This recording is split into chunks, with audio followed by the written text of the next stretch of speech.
Hello, everyone. Welcome to another episode of the Stuhr Crazy Podcast. As always, I'm Rob Nelson. And I'm Mike Bakoven. And these episodes, we're kind of developing a pattern as the season goes. And this one was a lot of fun because we got to get out of the museum and we got to get to a historic building. And I know people love those episodes, and we're doing it again this week. Yeah, today we're going to head over to the Liederkranz in downtown Grand Island, which is a 120-year-old plus building. And we're going to take a tour. It's a German social club, and Fred and Gloria are the administrators over there, and we're happy to tag along on a tour with them. Yeah, but before with that, we take a look at the history of the building and kind of German social clubs in general with Cynova and Carly Cremers. And as someone who sat in on the conversation, it seemed like you guys were having a good time, especially just talking about the different aspects of German social clubs. Oh yeah, for sure. And I mean, I'm a nerd about old buildings and all things history, so I'm likely to keep the conversation going a lot longer than maybe anyone else wants it to. So. All right, so Liederkranz, however you pronounce it, we're there for the next 45 minutes or so. Yeah, let's jump in.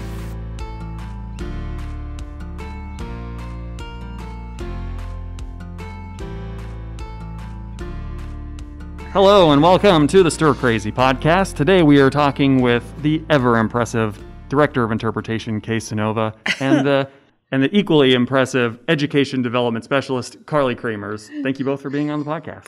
Thanks for having us.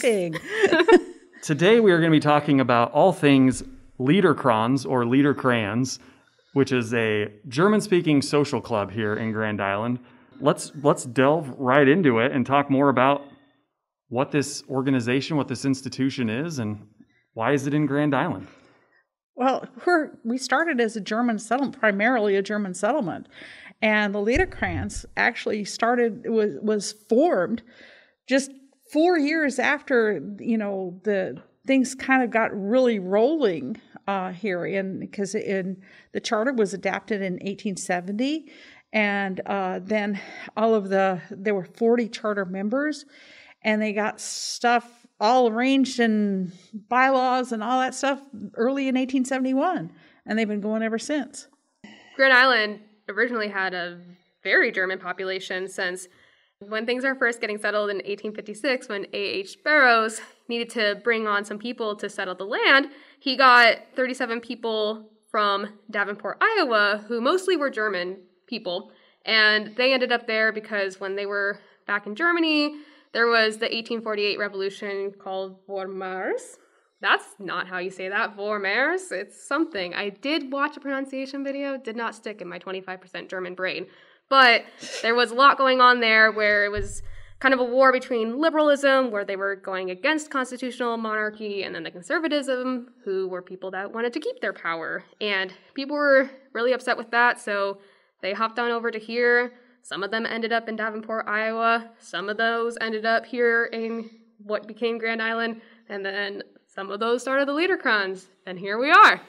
Yeah, and I mean, that's a very, very brief crash course synopsis about what happened. Very brief. for everyone to end up where they are here in Grand Island and Hall County proper. And most of those Germans came from the Schleswig-Holstein area of Germany. I had that note, but I didn't want to say it. So thank you for pronouncing that for me. I've had lots of practice. Perfect.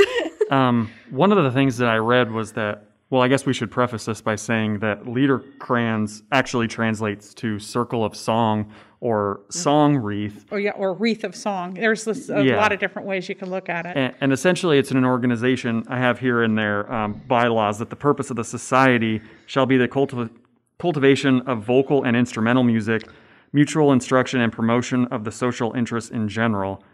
The meetings themselves were conducted in German. The minutes were kept in German and records kept in German. I read that one of the reasons for the fixation or the centrality of song in these organizations was because back over in the old country, as they say, the political activists and people who were engaged in the events of their time, they turned to song to kind of vent their frustrations a little bit, and it wasn't, I don't know if it was forbidden to sing, because that seems like a pretty out there sort of thing that you can enforce, but I guess it was definitely frowned upon. So the idea of bringing it over here and, having an open place where you could exchange those ideas through song was a really attractive idea. Well, the other nice thing about song is if you think about it, if you get a song, especially something that'll stick in your head, and if you're trying to get a message spread, what better way than through song? Because people will remember that song, they'll sing it, other people will hear it, it'll get passed on that way. It might get a little bit muddled, but mostly the message can get through some of those ways, and that might be a part of it as well. Yeah. From the research I did in this time of extreme turmoil and tenseness between the liberalism and the conservatism in Europe, there were a lot of national songs that came about from the people that were kind of rising up to change things, because a lot of starting a revolution is thinking about the nation you're going to build and redefining that new nationalism. So lots of national songs came about during that time, and some of those were very politically charged, but even the songs that weren't specifically attacking the bourgeoisie, there is one song called the Citizen's Song, and that was an anthem that was popular back in 1845 in Germany, where the lyrics I thought were pretty cool. It's, whether we wear red or yellow coats, hats or helmets, boots or shoes, or whether we sew jackets or put the wires in shoes, it's all the same what we do.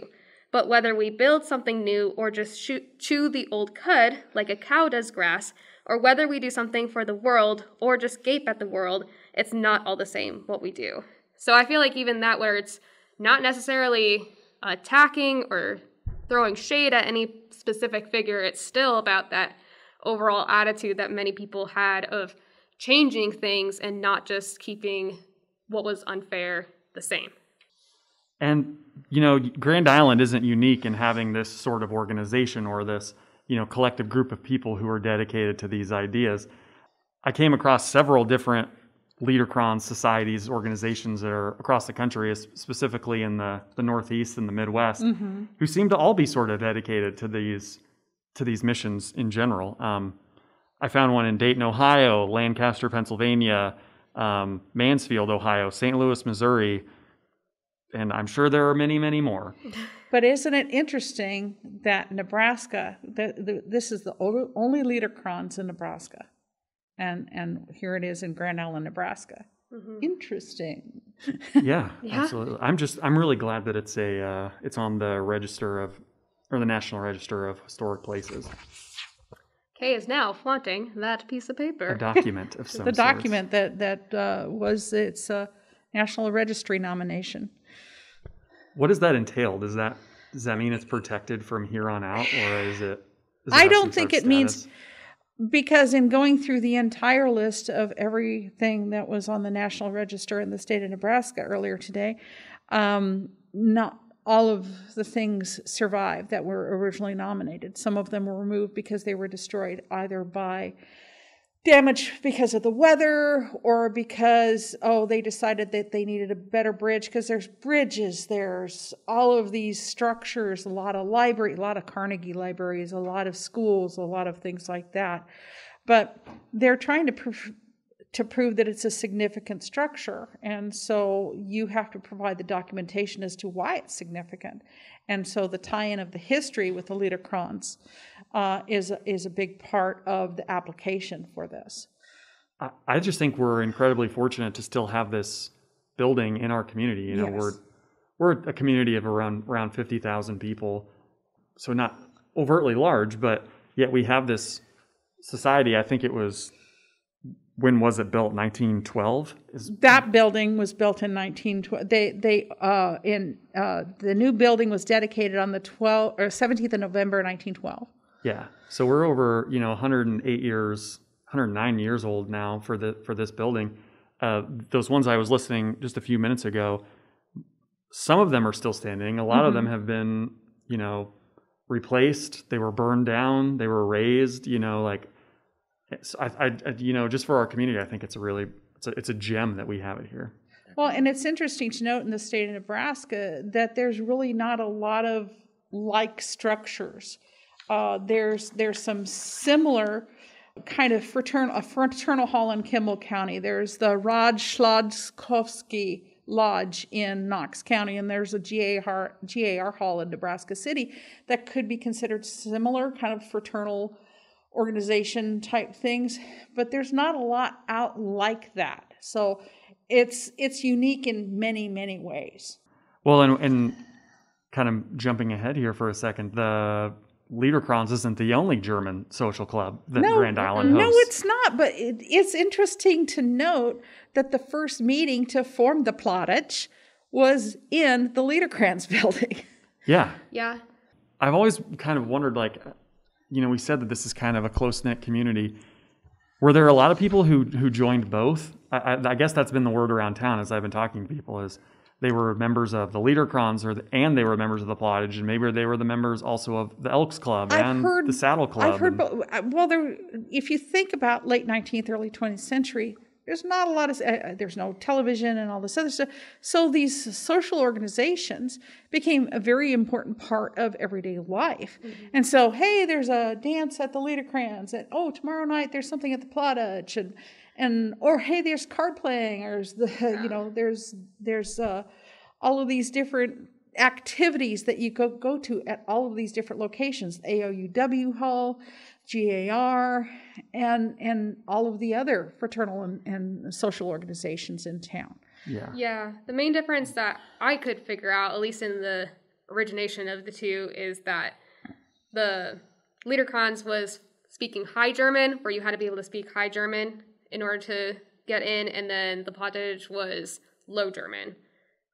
Which Plattitsch, means flat. Platt, low. Yeah. Means that, and that was sort of kind of it, because it's the difference between the low German is it's kind of like the Schleswig-Holstein area, which is according to what I read, said it was a lower lands type of thing, as well as the language. Also, different religion was practiced in those areas. But I think that there were members of the German community here that were members of both organizations. And then there were some that were only members of one of them. Yeah, the High German, you get, it's from a region of Germany, and like also you get into like Switzerland and the Alps and mm-hmm. that kind of thing.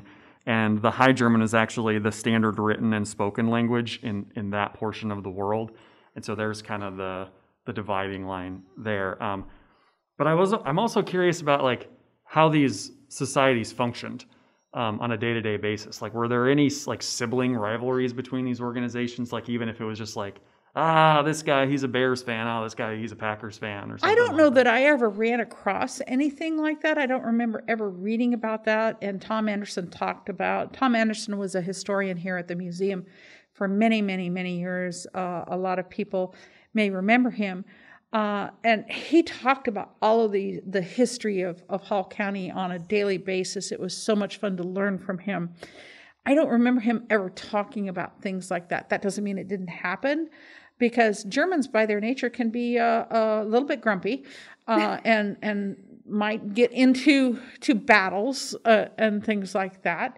It's interesting that the Plattitsch formed so early on in 1884 is when it formed. So it's not too much, it's only a little over a decade after the mm-hmm. Liederkranz forms. Because, one German society in a town is not enough, especially as small as Grand Island was at that time. And that's not to say that they didn't have fun, which is, sort of a testament to that friendship between all these organizations. Is there was a fair amount of drinking and yes. Spirits being, consumed and etc.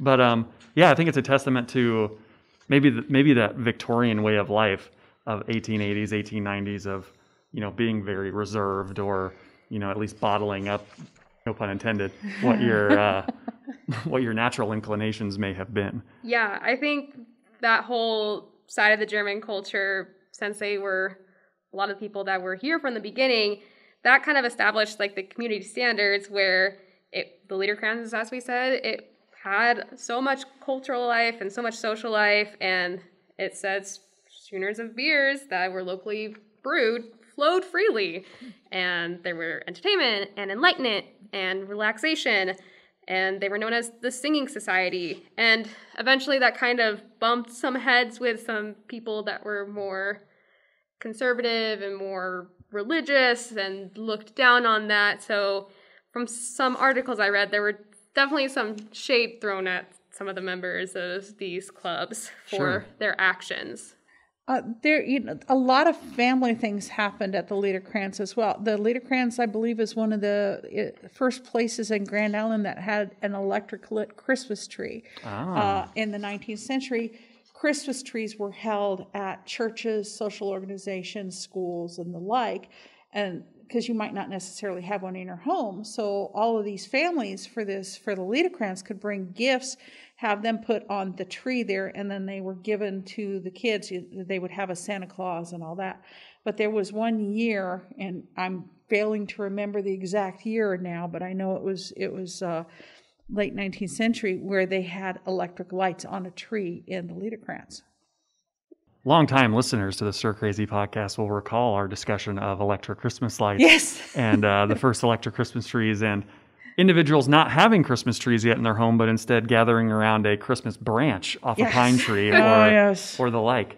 But yeah, and that's kind of what we're talking about, is like just the community engagement at this time is just fundamentally different, I feel like, than it is really today.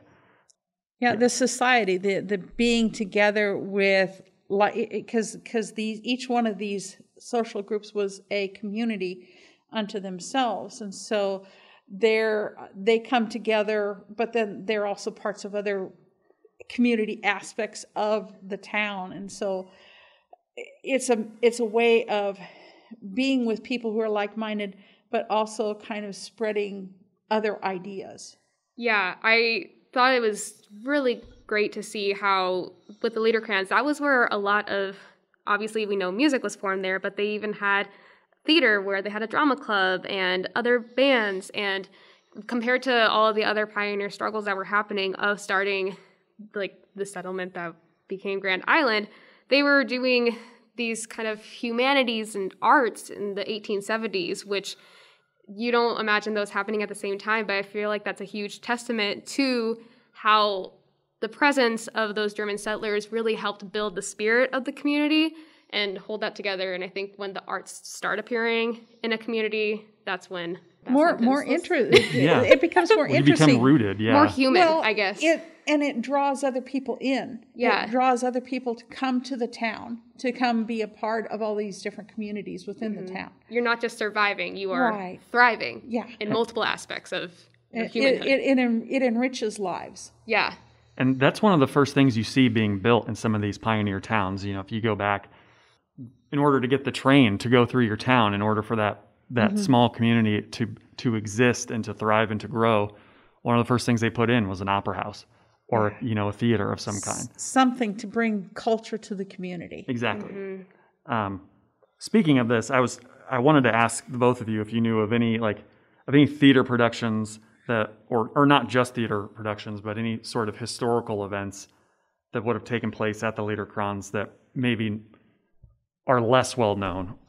Well, I can think of a 20th century example of the Victorian Society's 12th Night Ball, but I don't think that's where you're going. Hey, no, it's all relative. The 12th Night Ball, let's talk about that. Well, we had for a brief period of time a Victorian Society here in Grand Island, and it was a group of people. Some people worked here, and some people worked other places, but every year we would hold a 12th Night Ball, and we held it at the Liederkranz because they have an absolutely fabulous ballroom there.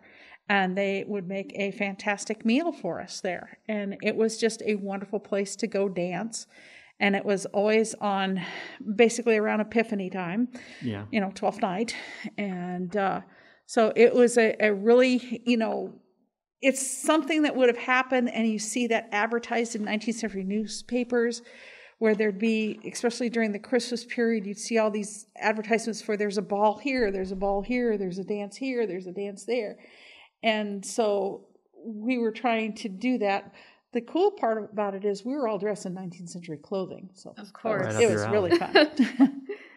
I do know that around World War I, things begin to change for the Liederkranz. Yes. For anybody German. actually. I wonder why.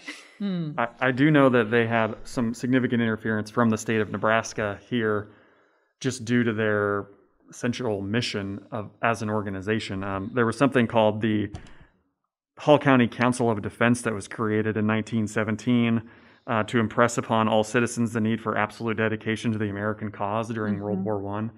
As such, I think they were forbidden from speaking in German at their meetings. There used to be a state law that required teaching German, and that went away in the schools. Here in Grand Island, I think that commission was responsible for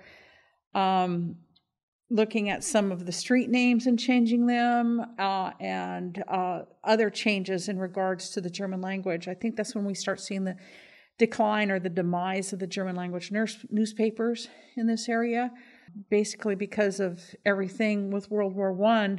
Anything that was German was bad. There are stories that Tom Anderson would tell me about whole families that the father would come home and say, we will never speak German again. And just to try to change and not be associated with what was considered evil German culture at that period of time. Yeah, and I mean, try to keep in mind, this is a time when, a lot of Hall County residents, they may be an American and, have been born here, but they still have relatives that they know who are living in Germany. And maybe they're fighting on the other side of this conflict. Yes. And, where's your allegiance lie? Like, try, There's a question of loyalty that occurs. Try dealing with that on a day-to-day basis as you're walking down the street. I mean, Julius Lashinsky and his family, I mean, it's pretty well known that he had relatives in Germany during World War I. And just a few years before the conflict broke out, I believe he visited with his family, his relatives in Germany, and came back. Most of the German settlers, when they were able to, would travel back to Germany to visit relatives. Yeah. And that came to a screeching halt during the World War I period of time.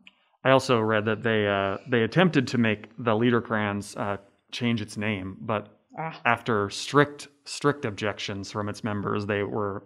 I'm glad they failed, because I that. think it's important to have that historic name. Yeah, absolutely. So that's kind of what I was getting at is, things like that you don't necessarily think of off the top of your head. And that was just a huge, world phenomena of World War I, but it impacted everything from, countries all over the world, but all the way down to the small communities in central Nebraska. And I think there was kind of an echo of that when we get into World War II as well. Definitely. Oh, sure. Yeah. I mean, the more things change, right? Yeah. I kind of want to shift gears just a little bit and talk about the incoming of technology and how movie houses and other forms of entertainment begin to compete with places like the Liederkranz in the early 20th century, and which kind of leads us to where we're at right now. Like I think I said a little bit earlier that the opera houses and the theaters were some of the first places that were built in these pioneer towns, but they slowly begin to be replaced by, or not replaced, I guess, but more frequented by movie houses. Yeah, when the movie houses start coming in, you start seeing people shifting where they're going to go, because technology is bright, new, and shiny. And so you're going to go, how cool is it to go see your very first moving picture? And that's kind of like the siren song. Well, you've seen one, now you want to go see more and more and more. And that technology kept improving and growing. And so it became more important as time went on. And so we have, and also once radio comes into the home, how does that play an impact? I think it probably does, because you would gather at places like the Liederkranz to sometimes get your news and things like that. Exactly. You can get it at home, not only through the newspaper, but from the radio, which is faster than the newspaper was. So it starts that shift. The technology starts a major shift as people are kind of realigning what they feel is important. And maybe the social organization starts to lose its importance as that time goes on. And I've read that there was this class breakdown, at least in the metro areas of the U.S., where, your more well-to-do populations were gung-ho to keep the theaters going, and then you had your more blue-collar, regular, average Joe kind of Americans who were more flocking to the movie theaters in the early days, at least. And that's kind of where the division begins. And yeah, like Kay said, I mean, I think I guess they become two different sorts of venues after a while.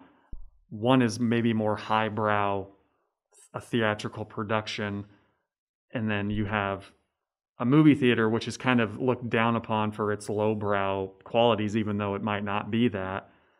One of the interesting things that made movie houses really popular is once they were able to get air conditioning. Yeah. And so now it got me thinking, well, how soon did the Liederkranz get air conditioning? Were they competing with the air conditioning? I mean, could that have been a component in it too? Because comfort is a big thing. Yeah. So did that play a part in some of that? Because it would be very uncomfortable, having worked in a lot of 19th century houses, to not be in a climate control situation. I also wonder if just the American mindset, as things became more and more industrialized, of increasing productivity, if that was part of the appeal of movie theaters, of going, sitting for a set amount of time, getting your story, and leaving, compared to the people that were more highbrow, that maybe had more time for luxury and more time for relaxation, where they weren't always thinking, go, go, go, and always exhausted from the day. And I wonder if that also played a part. Yeah, and some of the things that occurred at the Liederkranz would probably take a lot longer than the set period of time of a movie. Mm-hmm. So, definitely. Yeah, I mean, and let's not forget that, just because it was an opera house, it wasn't necessarily, before movies, it wasn't that they were just doing these dramatic performances that were comedies. Yeah, most of the things. All kinds of things. Graduations. Yeah. They occurred in the opera. I know they occurred in the opera house. I am uncertain as to if anything took place in the Liederkranz. But all these different venues, they were also popular as gathering places, of course, music, the tie with the concerts and everything. But the Liederkranz also had, and still has to this day, an amazing garden attached to it, which would be a wonderful gathering place. I've lived here all of my life, and I've only been in that space once. Wow. You're out there, Kay. And it was only just a few years ago when I did a program there. So it's an amazing space that I think a lot of people don't ever get to see, because, there's this high brick wall all the way around it. I remember walking by it every day, coming from St. Mary's grade school to the library, and this mysterious high wall that you couldn't see inside of. Of course, we were always attracted by across the street, the Independent, and watching the newspapers run. But, there was kind of a mystique around it. Yeah, I think with any lodge or club, anyone who isn't a part of it, you always wonder what's going on inside. Am I able to go and check it out? It has that level of intimidation, but it's gorgeous and very welcoming. Now I learned recently, but without this podcast, I don't know that I would have learned that. Well, the first time I was ever in the Liederkranz building itself was when I was a member of Stuhr Museum, going there there was a German heritage thing that the museum participated in, and we took some artifacts there for a little display, and we did a station there. That was the first time I'd ever been in the Liederkranz. I would just make one point. I'm just kind of thinking here on the spot. I'm wondering if a place like the Liederkranz shifts into its current role, because it still does have a very important role in the community. It's a place people get married. It's a place for those receptions that people have, and dances and dances. Yeah, and like a movie theater is something completely different now, and it's not even the same form of entertainment. Whereas in the beginning, maybe they were in competition with each other, but I think they grew apart different into paths. Different They're on orbits. different paths now.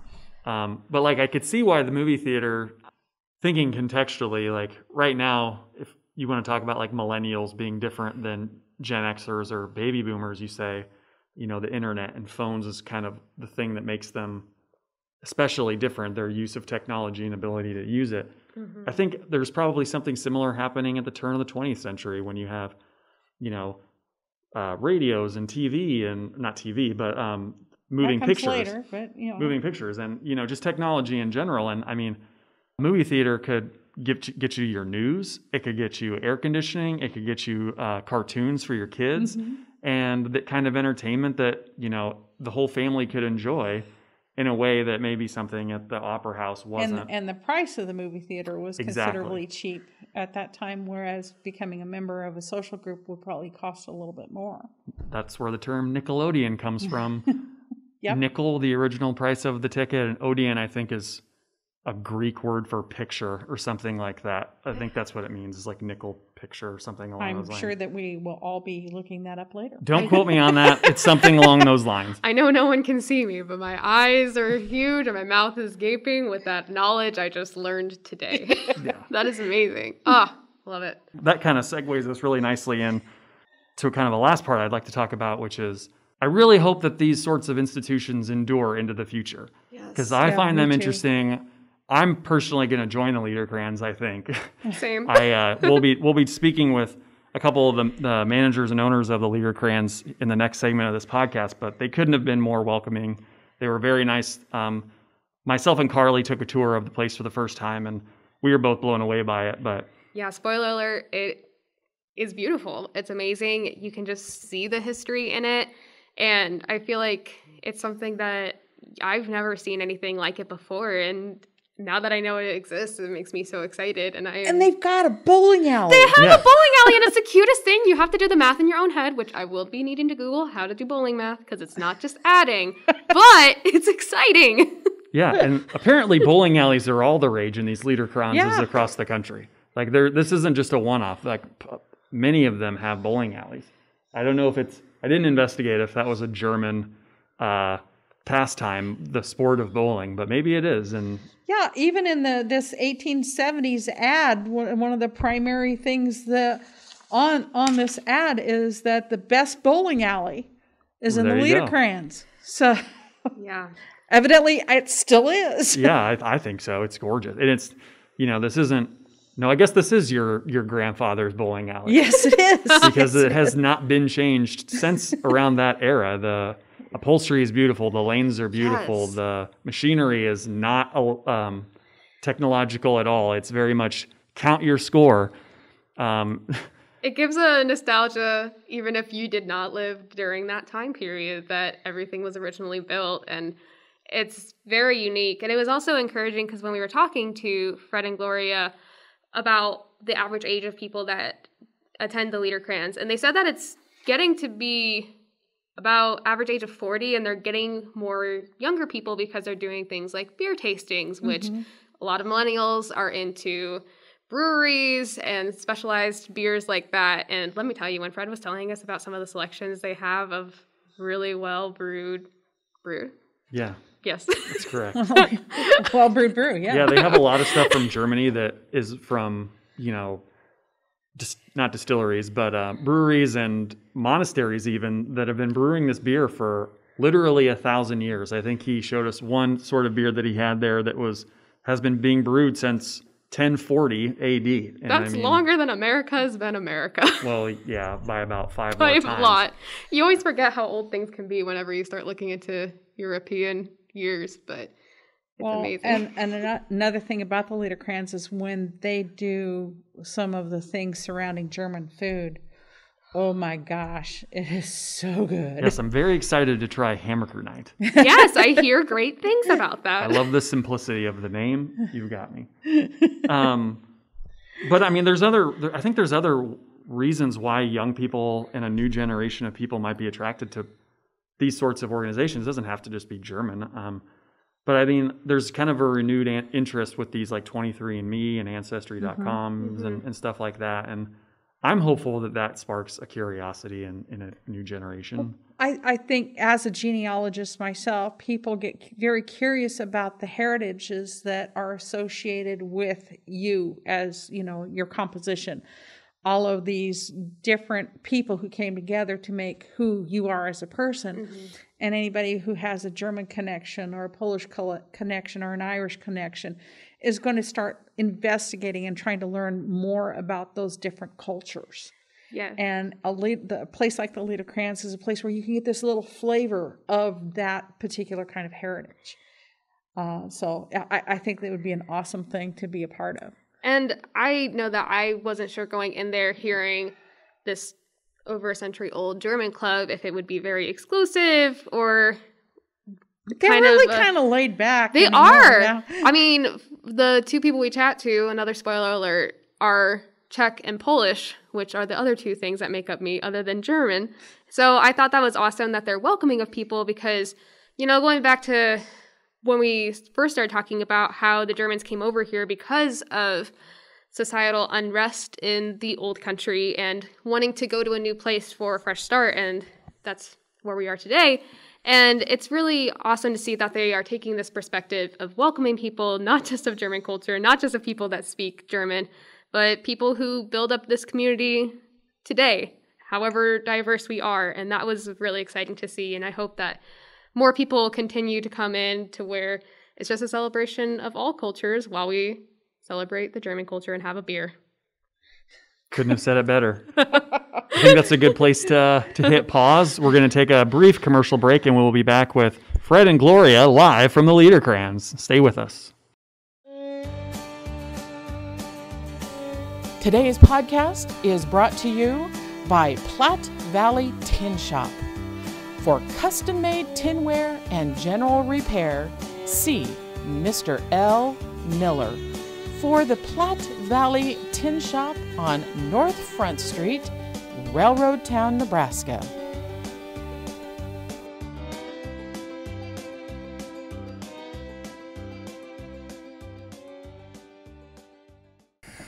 I have about 7 questions here. I'm sorry if some of them I think you've already answered on the tour, but for the purpose of the interview itself, do you mind repeating a little bit of what you already told us? No, not at all. Okay. So the first question I have is Liederkranz, as the research showed for me, translates to song wreath or circle of song. Right. What role does singing play in German culture, coming over to Nebraska? It was, okay, when you go back to the 1800s, what did you have for entertainment? Not a lot. Singing. Singing. Yeah. You go back to the 1800s, it was music and theater. And so that's really what we did. There was a lot of theater. We've got an old book that we haven't done anything with yet, but let me tell you what would happen. Okay, the club started, and it was to promote music and music education, theater, that type of thing. That was the purpose. Okay, and general social events. I don't word it right, but that's right. Anyway, so and that was okay. The very first meeting they had when they in November 7th, they adopted the bylaws and the Constitution. The first thing they did went out and bought a piano and a place Sure. and a hall to rented a hall to practice in. So music was the start right off the bat. And then as you got around, we had the first hall built. Now you got a place to have theater. Yeah. Okay, and so theaters. And so when you go back to the 1800s, 1890s, up until the time the movies came along, before that, on any given weekend, you either had concert and ball or theater and ball. Now, notice I said concert and ball, theater and ball. Mm-hmm. Everything had a dance after it. Sure. All right. And so concert and ball would be men's choir, women's choir, individual soloists, small groups, like that. Then when you have the theater and ball, maybe it's like they did Schiller's play. I don't know how many acts it anymore, but it's a huge play. But then the other extreme may be 3 one-act plays. They were all farce comedy. Mm-hmm. There's a couple out there that I'd like to be able to. I wish I had good German because I'd like to interpret them. The Green Donkey. Sounds like a fun one. Had to be somebody drinking too much on that one, So those were that was. You said is singing part of the German culture? Yes. Yeah. Yeah. Well, you mentioned a little bit earlier, but like the political ramifications of it, or why people sang. Could you speak a little to that? Well, I think when you go back to Edith Robins stuff, that's where you're going to find that, there were, and the other one is to go choir book or music book written by the Golden Gate chapter of the Germans from Russia. They did a beautiful job writing this thing, okay? All the old German songs, and you find all the songs that had to do with their going to Russia, back, joy, then all this heartbreak when things don't work out, and so their life, and so you see that in a lot of these songs. And in a lot of these songs, you look at, hey, die Gedanken sind frei, your thoughts are free. Yeah. Everything else wasn't. So you have that type of thing, and then you have other songs. I'm trying to think of the one. But in 18 has Gedanken sind frei. Yeah. Gedanken sind frei. Yeah, die Gedanken sind frei. Well, that's the name of that one. But there's one other song that. Well, okay, I'll pick another one. Sontag. We like that song. It's a beautiful little song, but it's a very simple little song. And a lot of these songs are about life, and I can see my grandmothers in this one. I can see other people, but it's really about two people who haven't seen each other for a long, long time. That's my grandmothers. One's here, one's in Spokane. Finally get together, okay? But these two get together by accident. So they end up spending the day. And one finally says, oh, the clouds that are moving by are now stars. We have to part. Did you ever cry when we were apart? And the answer is no, because you live in my heart. Beautiful. That was very That simple. Yeah, we got a little singing group that we performed a lot of the old German songs. Yeah. So. Yeah. So you talked a little bit about how when these German people were in Germany, they faced some restrictions on that song. But did they reach any of that same tension here in Nebraska? Or was this their safe place where they could express all of that? Until World War One. Sure. Yeah. World War One. World War put an end to a lot of Put things. things. Yeah. Until then. Yeah. Right. I know that there were a number of German language newspapers that really fell out of vogue around that time Oh, is yeah. when they stopped Well, operations. in the teaching, that's when they went to all English in schools. You couldn't Yeah. have your German schools Yeah. anymore.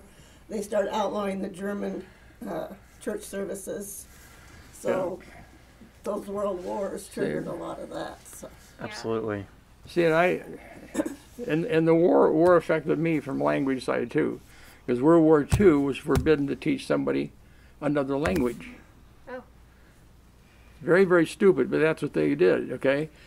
I should know Czech, because my father spoke Czech, my mother spoke Czech, and anybody who was 10 years older than me in my family could speak Czech. So I should be able to speak it, read it, understand the songs. I can't. Yeah. Okay, so that was another, side effect, or how do you want to call it, a lost opportunity, thanks to a strange mentality that still is to me, is stupid as hell. Sorry. No, that's fine. That came with World War II, Yeah. and Kind of switching gears, getting back to the origins of the facility itself. I read that there was an original location, and then the building either moved or it was rebuilt. How did that all come about? well, this is the original plate, okay? If anything being moved, it was a white building was picked up, moved to the other side of the lot so it could construct this. Oh, I see. Okay. This building was constructed on the original site, okay? And the pipe building was picked up and moved 1910. Construction started, is completed in 12. I see.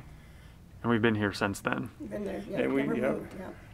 A lot of the same construction, a lot of the same wood. Have there been additions since 1912? They've been remodeling inside. Yes, Sure. but basic building, no. Well, kind of, maybe, almost. The annex was built later. Yeah, but it's only a matter of a few years. Yeah. but it's still very, later, very so- few years.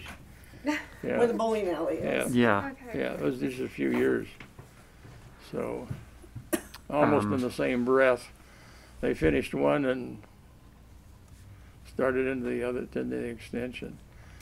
So, So how many shows a year would you say the Liederkranz hosted at its peak of popularity? And that's all manner of entertainment, politicians, theatrical productions, etc. Is it a nightly thing, How a far weekly back do you thing? wanna go? yeah. Whenever you'd like to, Well, if you go back to the 1880s, 1890s, okay, there was virtually something going on here almost every weekend. Sure.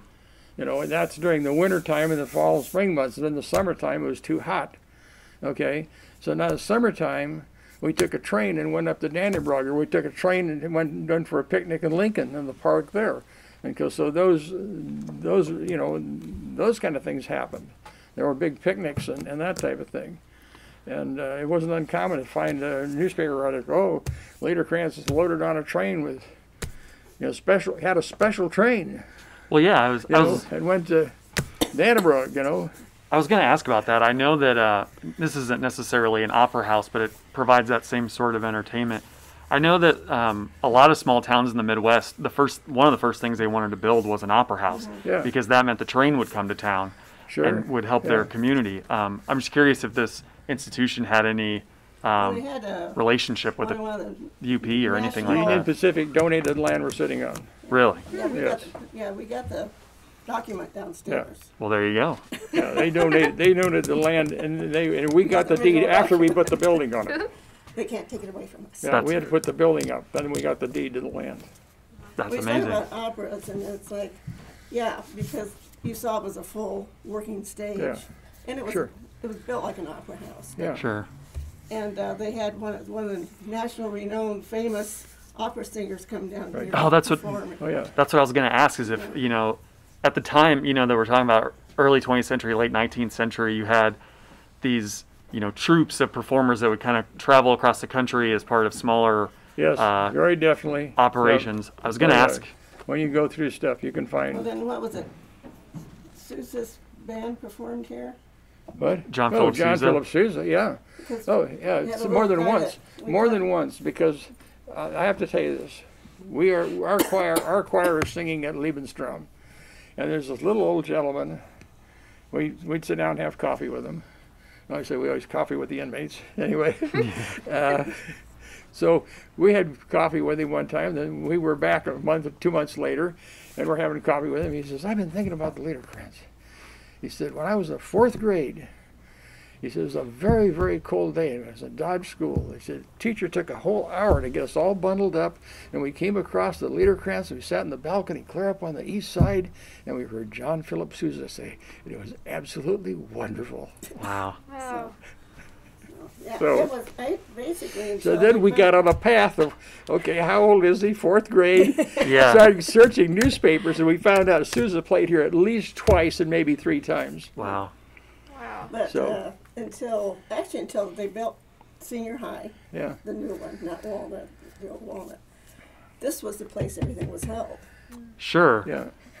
And that's kind of what I was going to ask. I mean, it wasn't just actors and actresses and plays. I mean, there's, politicians traveling around Oh, yeah. and magicians Well, and, yeah. and things Okay. like And that. in 1919, we had a car show here. We have photos from that at Stuhr Museum, actually. It's all buildings full of floors full of cars. Exactly. Yeah. We had a car show out at Stuhr Museum, and I framed up for a winner. I framed Yeah. up a photo of the 1919 car show because it was the 2019 car show, so it was the 100th anniversary of the car show. So it was a natural gift to give away. Yeah. So I thought that was pretty cool. What else do we got here? With how this originated to really celebrate the German culture, when did people of other cultures start coming to the Liederkranz? Were they always welcome, or was there ever any riff? In my were mind, not always welcome. in my mind, they were always welcome. No. Yeah. Really? Okay. Let the debate Well, begin. yeah. Something I else. could go but- back through some of the old records, and you had to speak German. Okay. Fluently. Well, they still. You had to have you German could. descent of some kind, originally. That's Okay. fascinating. And then that changed probably, I would have to go through the bylaws, but that changed. No, I joined. Well, somewhere in the teens, teens or 20s, somewhere in there. Anybody- Yeah. What was the descent ratio that you had to have? Was there just a trace of German heritage, Well, or? they just, basically they asked you to be able to speak German, because this was Yeah. a German-speaking club. Yeah. And then later on, they started allowing other ethnicities come in. And then it wasn't until, was it the 60s? Let's see, I was trying to remember. Well, you had to. Okay, it was probably about the late 60s or early 70s. They finally allowed women to become members. Yeah. Oh, wow. Wow. Yeah. So not even German women. It was just as Just exclusively women in general. men's. Women in general. I mean, you could be, with your husband. And Yeah. if your husband died, you could be a widow and kind of Yeah. belong. Live But you weren't a continue to voting member. exist on his Oh. membership, but I didn't know it was exclusively men's only sort of. well, it So, originally Deal. started. so is yeah. the pottage. Well, sure. Yeah. Yeah, And they didn't pottage allow was there, women to yeah. join until probably about 10 years ago, Yeah. Oh, Wow. Right. unless you were a widow. Yeah. So what would you The say more the you know. diversity is right now? Is it still a majority of German heritage, or is it all sorts of people? It's everything. It's everything. Yeah. She's Polish. I'm Czech. Probably the minority is probably German now anymore. Yeah, I Really? would say. But when you go back, But most yeah, of them I have to agree with like her. you You had to speak German because yeah, you I have do to know follow. I do know going through the old memberships, the Niemans were not German. No, Neiman's not. They were German. Czech, and they were huge here in the theater, okay, and in the music part. And so there's that family was very much into a theater. They had a costume shop, and so they were very much involved. But they were actually a Czech nationality, and so I know that's why I guess Well, you had to speak German. I think probably the turning point was probably World War One. Yeah, If you research it, okay. where they switched over that you weren't required, because you weren't allowed to speak German to start with. So Gotcha. So first it was German men, then it was men of varying descents during World War I, and and then then finally women. then women were welcome. yeah. So what would you say is your favorite event that happens here since you've been working here? If you think about that for a second, I was going to ask, how do you become a member now? Like it's changed through so many times. I'm new to Grand Island. I've only been here a couple of years. There's an We application give you an form. application, Sit you give us downstairs. money. Don't have to speak Short German. and sweet. If you know two members who will vouch for you Not and drinking beer or something else. guarantee me that you're not wanted, your pictures and hanging on the post office. Okay. Why Always a good thing on to the know. wanted list? Rob, you know two people. Why I'm interested. I just Yeah, found so out. Will you vouch for us to join if we ever wanted to? you're more than welcome to join. Okay. Okay. Because we're looking for people who are interested and actually want to support and how do I say, preserve that heritage though, because the thing I'm looking at is there's so much here in history, and it's tied to, literally clear back to the 1848 revolution, by a string, but it's still that lineage of people there. created this, and hey, if you lose it, you ain't never going to get it back. Well, that's why I told somebody, says, well, if we ever lost Liederkranz, it become a parking lot, because that's what Grand Island likes to do. Yeah. Yeah. So I think Carly said, if you had to pick one, favorite production or event that took place. Oh dear. Well, You have to. We used to have dances here all the time. Big Yeah. band dances. Of course, that big was band dances. One of our loves. One of the last big band dances was Glenn Miller, Oh, Glenn Miller Orchestra. and that was in 2015. And we had Glenn And we Miller a had- couple times, Tommy yeah. Dorsey, and then Oh, we wow. had Yeah, Artie Shaw. Artie Shaw. Artie Shaw was fabulous.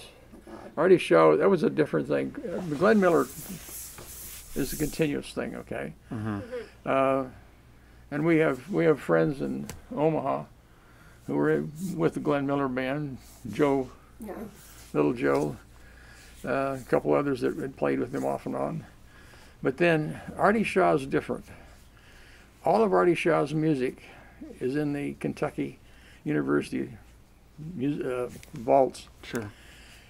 And it comes out once every 3 years, and they pick a bunch of stuff, and then they have tryouts. The guys come from all over the world. And they are truly professional musicians, and it is. And they take him on tour. And they take them on tour. Like we have And friends that have their they own- were here. And when Little Joe and Lonnie Lonnie. and Denise found out they were going to be here, they were standing at the door. They were finishing a song, and Little Joe stood there with tears in his eyes.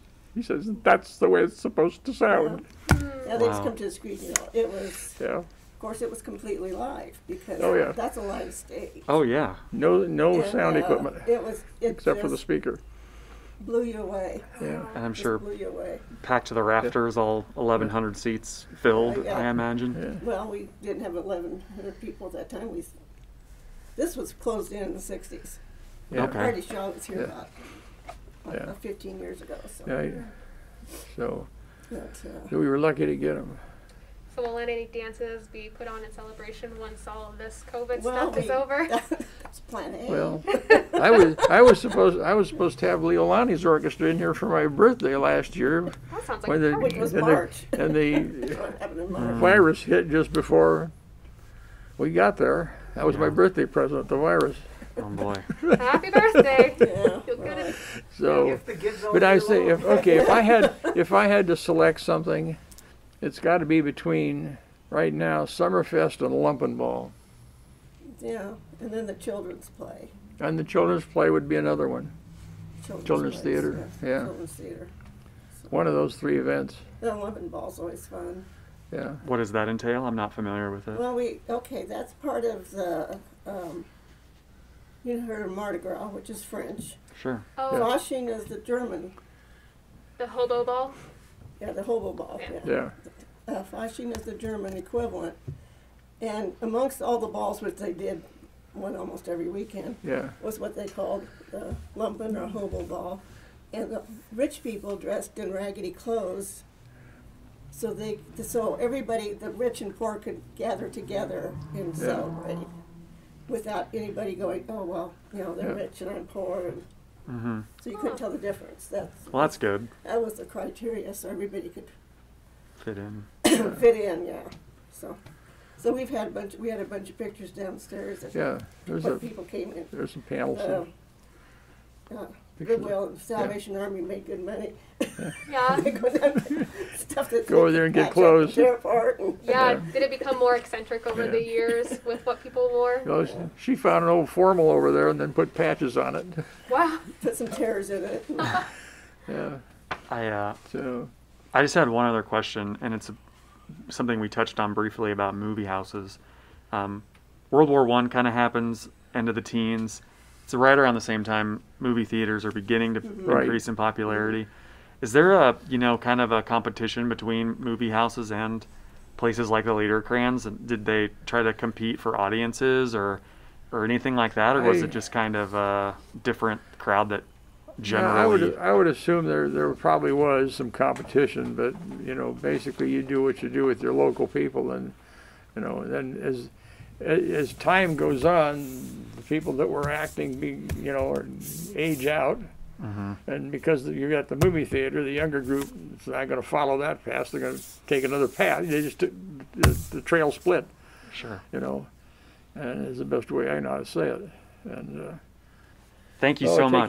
Take you back to the annex. Yeah, thank you so much for speaking with us. I Yeah. really appreciate it. That was a great conversation.